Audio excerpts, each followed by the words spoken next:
शिवसेना पहली बार इतनी परेशान है। वजह सुशांत सिंह राजपूत की मौत का मामला और उसकी जांच कर रही सीबीआई है। जिस तरह सुप्रीम कोर्ट के फैसले पर शिवसेना का रिएक्शन आया, उससे कई सवाल उठ रहे हैं।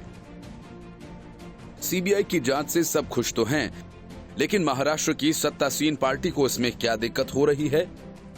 खैर, सुशांत मामले को लेकर महाराष्ट्र में सियासी घमासान शुरू हो गया है। ये तय है कि कुछ लोग मुंबई पुलिस की क्षमता पर सवाल उठाए जाने को शिवसेना की बौखलाहट से जोड़ रहे हैं, जबकि बात इससे भी बढ़कर है। सुशांत की मौत को लेकर कई तरह की कहानियां सोशल मीडिया में आईं और जो सबसे ज्यादा चर्चित हुई उसमें उनकी पूर्व मैनेजर दिशा सालियान की आत्महत्या से महाराष्ट्र के मुख्यमंत्री उद्धव ठाकरे के बेटे और राज्य के मंत्री आदित्य ठाकरे का गहरा कनेक्शन बताया जा रहा है। आदित्य ठाकरे का फिल्मी कनेक्शन सबको पता है, ये कोई नई बात नहीं है। वे पहले भी फिल्मी पार्टीज का हिस्सा बनते आए हैं। बॉलीवुड में कई स्टार्स उनके दोस्त हैं। इससे पहले भी आदित्य का नाम बॉलीवुड की एक एक्ट्रेस के साथ जोड़ा गया था।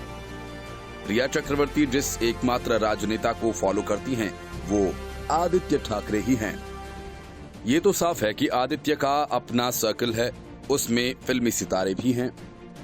सोशल मीडिया पर चल रही कहानियों में एक पोर्टल पर प्रकाशित कहानी के कुछ तथ्य सच भी साबित हुए। इनमें ही आदित्य ठाकरे के कनेक्शन को मजबूती से स्थापित किया गया। सुशांत का घर छोड़ने से पहले रिया चक्रवर्ती की महेश भट्ट से बातचीत हुई। इस पोर्टल पर सबसे पहले ये बात सार्वजनिक हुई थी। अब वायरल पोस्ट इसे सही साबित कर रही है। एक और कहानी ये भी चल रही है कि दिशा सालियान केस से जुड़े कुछ दस्तावेज पुलिस थाने से गुम हो गए हैं। मुंबई पुलिस के बहानों पर किसी को भी यकीन नहीं हो रहा और अंगुलियां उस पर ही उठ रही हैं। साफ है कि किसी राजनीतिक दबाव के बिना ऐसा कुछ होगा नहीं। अब जबकि जांच सीबीआई के हाथ आ ही गई है, तो इस कहानी की सच्चाई भी जल्द ही सामने आ जाएगी, ऐसी उम्मीद है। लेकिन सवाल यह भी है कि महाराष्ट्र की सियासत में ये क्या हो रहा है।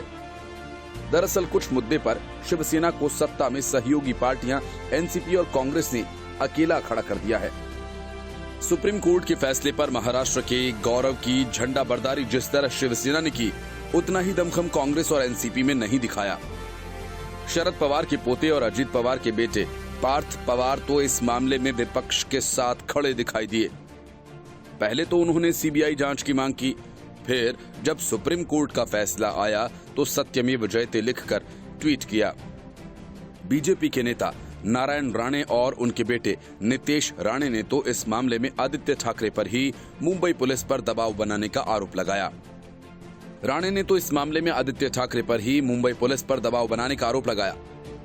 राणे ने जूनियर ठाकरे को लेकर #BabyPenguin शुरू किया। देखते देखते ये ट्विटर पर वायरल हो गया और माना जा रहा है कि कहानी यहां थमने वाली नहीं है। इस मामले में सबसे ज्यादा फायदा बीजेपी को ही होने वाला है। मान लो कि सीबीआई को आदित्य ठाकरे की कोई भूमिका नजर न आए, लेकिन यदि उसे पूछताछ के लिए बुलाया गया तो शिवसेना की किरकिरी हो जाएगी। तब दो संभावनाएं बनेंगी। पहली, सहयोगी पार्टियां आदित्य ठाकरे और उद्धव पर इस्तीफे के लिए दबाव भी बना सकती हैं। ऐसे में बीजेपी को शिवसेना पर दबाव बनाकर साथ आने के लिए मजबूर करने का मौका मिलेगा। दूसरा, एनसीपी शिवसेना का साथ छोड़कर बीजेपी के साथ जा सकती है। अजीत पवार पहले भी ऐसा कर चुके हैं।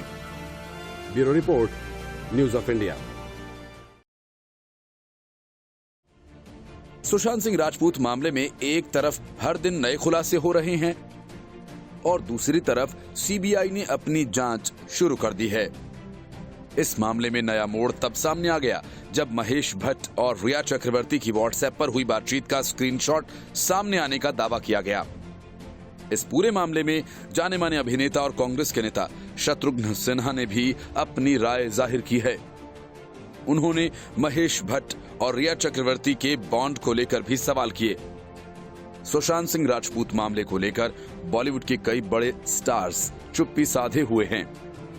इस बीच शत्रुघ्न सिन्हा ने सामने आकर इसे लेकर बात की है।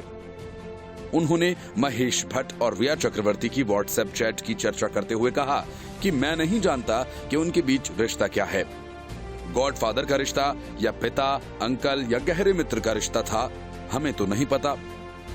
उन्होंने ये भी कहा कि रिया चक्रवर्ती से वो कभी नहीं मिले और महेश भट्ट से 5 सालों में मुलाकात नहीं हुई। शत्रुघ्न सिन्हा का मानना है कि सारी बातों को सीबीआई के सामने पेश करना चाहिए। बता दें कि हाल ही में रिया चक्रवर्ती और महेश भट्ट के बीच 8 जून को हुई इस बातचीत के सामने आने का दावा किया गया था। लीक हुई चैट से पता चलता है कि एक्ट्रेस ने खुद ही सुशांत का घर छोड़ा था और वह इस रिश्ते में खुश भी नहीं थी। रिया चक्रवर्ती और महेश भट्ट के बीच हुई बातचीत का स्क्रीनशॉट सामने आया, जिसमें रिया महेश को मैसेज लिखती हैं, आयशा आगे बढ़ गई है सर, भारी दिल और शांति के साथ। आपके साथ हुई आखिरी बातचीत ने मेरी आंखें खोल दी। आप मेरे एंजल हैं। आप तब भी थे और अब भी हैं।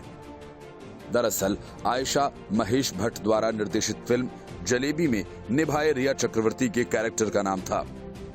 रिया चक्रवर्ती के मैसेजेस के जवाब में महेश भट्ट लिखते हैं, अब पीछे मुड़कर मत देखना, अपने पिता को मेरा प्यार देना, वे काफी खुश होंगे। इस पर रिया महेश भट्ट को धन्यवाद देती हुई कहती हैं, आप मेरी जिंदगी में भगवान की तरह हैं। कुछ हिम्मत मिली है और आपने फोन पर मेरे पिताजी के बारे में जो कुछ कहा था उसने मुझे उनके लिए मजबूत होने के लिए प्रेरित किया। हमेशा इतने प्यार और स्पेशल होने के लिए मेरे पिता ने आपको शुक्रिया कहा है। बेबी पेंगुइन कहिए या पप्पू पार्ट 2, लेकिन ये शब्द अब आदित्य ठाकरे के साथ चिपक चुके हैं और इससे पीछा छुड़ाने की वो जितनी भी कोशिश करेंगे ये उनसे चिपकता ही जाएगा। उद्धव ठाकरे इस वक्त कांग्रेस और एनसीपी के साथ गठबंधन में सरकार चला रहे हैं, लेकिन बीजेपी का गुस्सा ठाकरे परिवार और उनकी पार्टी शिवसेना की ही ओर केंद्रित है। उद्धव ठाकरे और उनका पुत्र आदित्य ठाकरे महाराष्ट्र में बीजेपी और उसके नेतृत्व के समक्ष वास्तव में खतरा बन चुके हैं। बीजेपी ये मानकर चल रही थी कि पिता बाल ठाकरे के देहावसान के बाद चुपचाप रहने वाले फोटोग्राफर और गैर करिश्माई व्यक्तित्व वाले उद्धव ठाकरे के नेतृत्व में शिवसेना को निपटाना बेहद सरल कार्य होगा। ये बहुत बड़ी गलती साबित हुई और जब उद्धव ठाकरे ने अपने पुत्र आदित्य को मंत्री बनाकर अपनी तरफ से एक बड़ी गलती कर दी। जरा राहुल गांधी के खिलाफ चलाए गए पप्पू कैंपेन को याद कीजिए, जिसे व्हाट्सएप जोक्स और अथक प्रचार के साथ चलाया गया था। राहुल की छवि उस हमले से कभी पूरी तरह नहीं उभर पाई। अब बिल्कुल उसी तरह के हालात का सामना आदित्य ठाकरे को करना पड़ेगा। एक ओर बीजेपी ठाकरे परिवार को लाठी से हाँकने की कोशिश कर रही है, वहीं इस समीकरण में मौजूद दूसरे परिवार पवार परिवार के सामने वे चारा डालने की कोशिश में जुटी है। इसी के तहत कमजोर कड़ी शरद पवार के भतीजे अजीत पवार हैं, जिन्होंने चुनाव के तुरंत बाद देवेंद्र फडणवीस के साथ मिलकर सरकार बना ही ली थी। कहा जाता है कि अजीत पवार की सोच स्थिर नहीं रहती और उन्हें हमेशा अपना हक नजर आता है। सुशांत सिंह राजपूत की मौत के मामले की जांच सीबीआई से करवाने की मांग करने पर उनके पुत्र पार्थ पवार को शरद पवार ने सार्वजनिक रूप से जांचा था, लेकिन 2 ही दिन पहले जब सुप्रीम कोर्ट ने केस सीबीआई को सौंप दिया तो पार्थ ने अपने दादाजी पर कटाक्ष करते हुए ट्वीट किया, सत्यमेव जयते। आज से 2 साल पहले इसकी कल्पना भी नहीं की जा सकती थी, लेकिन अब पवार परिवार के बीच गहरी खाइयां साफ दिखाई देने लगी हैं। इसे ही आगे बढ़ाते बढ़ाते बीजेपी अजीत पवार और उनके बेटे से जमीन आसमान के कुनबे मिलाने के वादे कर रही है। इस दौरान शरद पवार बेहद गौर से फडणवीस के खेल को निहार रहे हैं। शरद पवार इतने स्तर पर राजनीति करते हैं और इतने अपारदर्शी हैं कि मोदी के साथ भी ओपन चैनल रिश्ता है, जो महाराष्ट्र के इस दिग्गज को अपना राजनीतिक गुरु बताते रहे हैं। अब कांग्रेस और शिवसेना दोनों ही इस बात को लेकर घबराहट में हैं कि राजनीतिक रूप ले चुके जस्टिस फॉर एसएसआर कैंपेन में शरद पवार क्या रुख अपनाते हैं। शिवसेना के एक वरिष्ठ नेता का कहना है कि हमने गलती कर दी, हमने कभी नहीं सोचा था कि बीजेपी राजनीति में इतना नीचे गिर जाएगी। शिवसेना नेता ने कहा कि हमें पहली बार में ही सीबीआई जांच के लिए हाँ कर देनी चाहिए थी। उन्होंने पहले आदित्य को घसीटा और अब वे इसे बिहार चुनाव में मुख्य मुद्दे की तरह इस्तेमाल कर रहे हैं। ये बीजेपी की राजनीति में नया निचला स्तर है। निचला स्तर ये भले ही हो या ना हो, बीजेपी और बिहार में उनके सहयोगी मुख्यमंत्री नीतीश कुमार ने तय कर लिया है कि आगामी चुनाव में सुशांत बड़ा हथियार होगा। कभी सुशासन बाबू कहकर पुकारे जाने वाले नीतीश कुमार के पास अब कोई ऐसी उपलब्धि बची नहीं है जिससे वे मतदाताओं को लुभा सके। सो बिहार के बेटे को इंसाफ दिलाने के लिए महाराष्ट्र के खिलाफ योजना बनी, जहां शिवसेना द्वारा धरती के बेटों के लिए बाहरी लोगों के खिलाफ चलाए जाने वाले अभियानों का शिकार अक्सर बिहार के वासी होते हैं। अब मानकर चलिए कि गंदी जानकारियों का खुलासा होगा, निजी बातचीत सार्वजनिक की जाएंगी। जैसे जैसे बिहार विधानसभा चुनाव नजदीक आता जाएगा, बीजेपी से जुड़े अभिनेता बेहद तेज गति से सुशांत कैंपेन को चलाए रखेंगे। देवेंद्र फडणवीस जल्द ही पटना में जनता तक संदेश पहुंचाते नजर आने लगेंगे, क्योंकि उन्हें अब अनौपचारिक रूप से बिहार में बीजेपी के प्रचार अभियान का प्रभार सौंप दिया गया है। सुशांत सिंह राजपूत की मौत का मामला उलझता ही जा रहा है और उसके साथ एमवीए सरकार भी। गठबंधन में खलबली मची है कि अगर सीबीआई ने आदित्य ठाकरे को पूछताछ के लिए बुला लिया तो क्या होगा। ऐसे में सरकार में शामिल कांग्रेस और एनसीपी क्या करेगी? इसको लेकर महाविकास अघाड़ी के नेता अभी से अपनी रणनीति बनाने में जुटे हुए हैं कि अगर ऐसी कोई नौबत आती है तो उन्हें क्या करना चाहिए। महाराष्ट्र सरकार की मुश्किल ये है कि वहां एक दुर्लभ स्थिति ये है कि पिता के कैबिनेट में बेटे को ओहदेदार मंत्री पद मिला हुआ है। जाहिर है अगर जांच ने कोई नई शक्ल अख्तियार की तो विपक्ष को सरकार को घेरने को बहुत बड़ा मौका मिल सकता है और विपक्ष खुलकर आदित्य ठाकरे और उद्धव ठाकरे का इस्तीफा मांग सकता है। बॉलीवुड एक्टर सुशांत सिंह राजपूत की संदिग्ध मौत की जांच सीबीआई के हाथों में जाने के साथ ही महाराष्ट्र की महाविकास अघाड़ी सरकार के भीतर मुख्यमंत्री उद्धव ठाकरे को लेकर खलबली मची हुई है। गठबंधन के नेताओं को अंदर ही अंदर लगता है कि आने वाले दिनों में मुख्यमंत्री के लिए गठबंधन धर्म और उनके मंत्री पुत्र आदित्य ठाकरे को लेकर परिवार की चिंता के बीच क्या संतुलन कायम रख पाना किसी अग्निपथ पर चलने से कम नहीं रहने वाला। क्योंकि गठबंधन के नेताओं को आशंका है कि अगर सीबीआई की जांच ने कोई नया मोड़ लिया तो मुख्यमंत्री के रणनीतिक कौशल के लिए परीक्षा की घड़ी साबित हो सकती है। महाराष्ट्र सरकार में गठबंधन के कई नेताओं की राय है कि मुख्यमंत्री उद्धव ठाकरे और अघाड़ी सरकार को इस बात के लिए तैयार रहना चाहिए कि सीबीआई आदित्य ठाकरे को पूछताछ के लिए भी बुला सकती है, जिसके बाद बीजेपी उन पर हमले तेज करेगी।